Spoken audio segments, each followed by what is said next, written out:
السلام علیکم معزز سامعین، میں ہوں آپ کے ساتھ کرن نعمان۔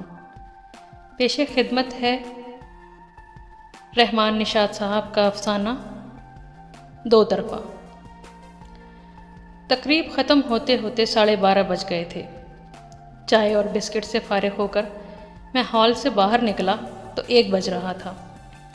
ایک شاعر کے مجموعہ کلام کی تقریب رونمائی تھی، جس میں صاحب صدر، مہمان خصوصی اور مہمان اعزازی سمیت 13 مقررین تھے اور ایک سے بڑھ کر ایک خطیب۔ 15-20 منٹ سے پہلے کسی نے مائک چھوڑا ہی نہیں۔ شعری مجموعے میں بھی شاعر نے ملک کے 10 معروف شاعروں، ادیبوں اور مقررین کی آراء، فلیپ اور مضامین کی شکل میں شامل کی ہوئی تھیں۔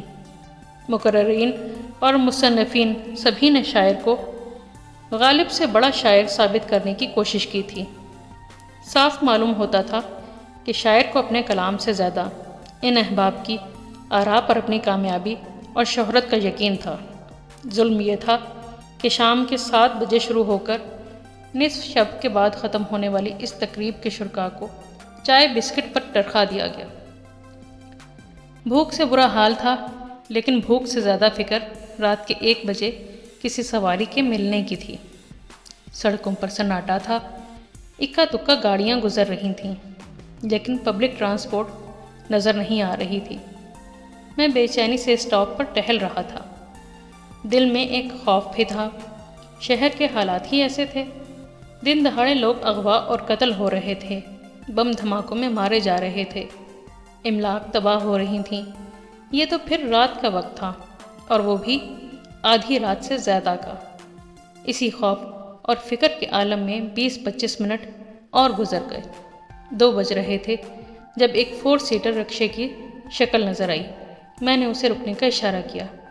رکشہ میرے قریب آ کر رک گیا۔ رکشہ ڈرائیور 26-27 برس کا ایک نوجوان تھا۔ یہ ایک فی سواری والا رکشہ تھا، جس کا ایک مخصوص روٹ ہوتا ہے۔ اس رکشے کا روٹ بلال موڑ تک تھا۔ بلال موڑ سے میرا گھر اندرونی سڑک پر تقریباً 5-6 فرلانگ کے فاصلے پر واقع تاج اسکوائر میں تھا۔ میں نے سوچا بلال موڑ تک تو پہنچوں، اس کے بعد اپنے گھر تک پیدل چلا جاؤں گا۔ یہ سوچ کر میں جلدی سے رکشے میں بیٹھ گیا، لیکن میری نظر رکشہ ڈرائیور کے چہرے پر تھی۔ اس کے چہرے پر میں نے کوئی غیر معمولی تاثر محسوس کیا، لیکن اس تاثر کو میں کوئی معنی نہ دے سکا۔ اب تو خیر میں رکشے میں بیٹھ چکا تھا۔ خوف اب بھی میرے دل میں تھا۔ اگر یہ رکشے والا ہی مجھے لوٹ لے، میرا موبائل اور والیٹ چھین لے، یا مجھے اغوا کر کے کہیں لے جائے، اور اگلی صبح میرے ہاتھ پاؤں بندھی لاش کسی ویران علاقے سے ملے۔ میں یہ سب سوچتا رہا اور رکشہ سنسان سڑک پر دوڑتا رہا۔ سناٹے میں رکشے کی آواز میرے کانوں سے کبھی گولیوں کی آواز اور کبھی بم دھماکے بن کر ٹکرانے لگی۔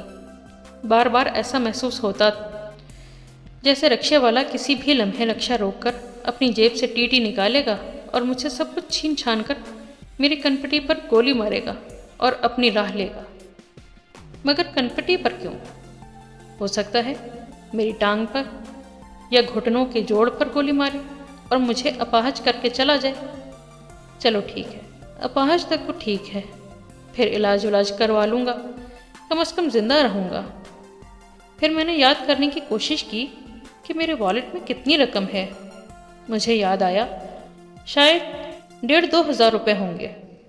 چلو کوئی بات نہیں، 1,500-2 ہزار جان و مال کا صدقہ صحیح، جانے دو۔ موبائل تو میں ہرگز نہیں دوں گا، اس میں میرے بے شمار احباب، رشتہ داروں، دوستوں اور کلائنٹس کے رابطوں کے نمبر ہیں۔ اسی دھیڑ بن میں بلال موڑ آ گیا۔ رکشہ رک گیا۔ میں اترنے لگا۔